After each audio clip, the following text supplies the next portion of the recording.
ছাত্ররা আছেন, বৈষম্য বিরোধী ছাত্র প্রতিনিধি আছেন, পুলিশের প্রতিনিধি আছেন, তারপর হোটেল রেস্তোরাঁর সম্মানিত সদস্যবৃন্দ আছেন, সকলকে আমার সালাম। আসসালামু আলাইকুম। কথা সভাপতির কোনো কথা নাই, ধন্যবাদ দেওয়াটাই তার মূল কাজ। তথাপিও আমি বলবো, এতক্ষণ যে কথা হলো এগুলো যদি আপনারা একটু বাস্তবায়ন করতে পারেন, আপনারা মানে আমরা সবাই মিলে বাস্তবায়ন করতে পারি, তাহলেই এই কর্মশালাটা সার্থক হবে। আজকের কর্মশালার প্রথম মানে ইম্পর্টেন্ট একটা শব্দ হলো ড্রাম। ড্রামে তেল, তেলের কিন্তু আমরা কোনো সমালোচনা করতেছি না। সয়াবিন তেলের কথা আমরা কখনো বলি না এটা খারাপ, আমরা বলতেছি যে ড্রামে রাখতেছেন আপনি সেই ড্রামটা খারাপ। এই ড্রামের যেটা আসে সেটা আপনাদের কিংবা আমাদের পরবর্তী প্রজন্মের মাথায় যদি কোনো কারণে ঢুকে তাহলে এগুলো স্নায়ুতন্ত্রের রোগ হয়, হাজার হাজার বিষয় থাকে। প্লাস্টিক খুবই খারাপ জিনিস। এখন এই বিষয়গুলো আপনারা যা আজকে বুঝলেন, যা আপনারা শিখলেন, এগুলো যদি আপনার নিজের জীবনের সাথে, আপনার আশপাশে আপনি যে সংগঠনগুলোর সাথে জড়িত তার সাথে, আপনি যে সমাজে জড়িত তার সাথে যদি মিলিয়ে নিতে পারেন এবং নিজের বুদ্ধিটা নিজেই ব্যবহার করতে পারেন, কোনটা ভালো কোনটা মন্দ। আল্লাহ তাআলা কিন্তু ভালো মন্দ বোঝার ক্ষমতা আপনাকে দিয়ে দিয়েছেন।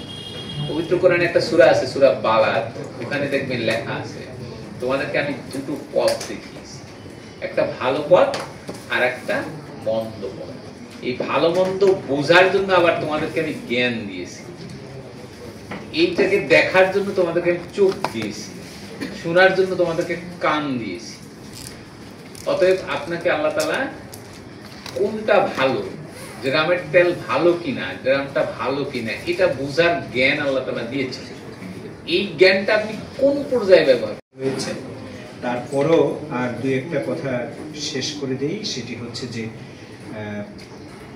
প্যাকেট করলে, প্যাকেটজাত তেল যদি খাই তাহলে দাম বেশি পড়ে, এরকম একটা কথা চালু আছে। মাঝে মধ্যে ব্যবসায়ীরা বলে, অথবা যারা পরিবেশন করে তারা বলে। তো এটি খুব যৌক্তিক কথা নয়, এটি ইফতেখার স্যার অলরেডি একটু টাচ করেছেন।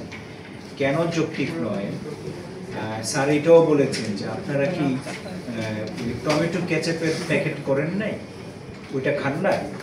আপনারা কি শ্যাম্পুর প্যাকেট করেন নাই, ছোট ছোট প্যাকেট?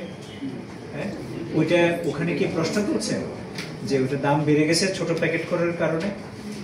আপনি ভালো জিনিস কিনবেন, আপনি তো পে করবেন, এটাই তো স্বাভাবিক।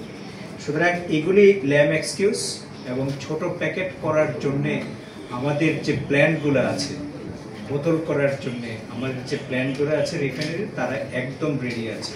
মাঠের ডিমান্ড তৈরি হলে তারা ফুল প্রোডাকশনে যাবে, এটি আপনাকে আমি মোটামুটি ইস্যু করতে পারি। আরেকটি বিষয় হলো, আমরা যে ভোজ্য তেল নিয়ে কাজ করছি, একটা প্রশ্ন এসছে যে সরিষার তেলের অবস্থাটা কী? তাই সরিষার তেল নিয়ে কিন্তু আমরা কাজ করি না। ভোজ্য তেলের আইনে যে ডেফিনেশন হয়, আইনে কিন্তু সরিষার তেল নাই। সরিষার তেলে ভিটামিন এ বাংলাদেশে মিক্স করা হয় না। হ্যাঁ, সরিষার তেল আমরা বাপ দাদাদের সময় থেকে আমরা খেয়ে আসছি, আমাদের অভ্যস্ততার বিষয়, এবং আমাদের জিহ্বায় ওটা খুব স্বাদ লাগে, সেই কারণে আমরা সরিষার তেল নিয়ে কথা বলছি। সরিষার তেল কিন্তু পৃথিবীর অন্যান্য দেশে খায় না, এটা আমাদের দেশে এবং ইন্ডিয়ান সাবকন্টিনেন্টেই খায়, সুতরাং অন্যান্য দেশে খায় না। এবং সরিষার তেলের কিছু সাইড ইফেক্ট আছে, যেমন আপনার ইউরিক অ্যাসিড বেড়ে যাবে, আপনার কিডনিতে সমস্যা হবে, আপনার লেথারিজমের সমস্যা হতে পারে, হ্যাঁ, এই খেলে। তারপরে আপনার অন্যান্য জিনিস অনেকগুলো মিক্স করে স্বাদটা বাড়ানোর জন্য, সেগুলো সাইড ইফেক্ট আছে।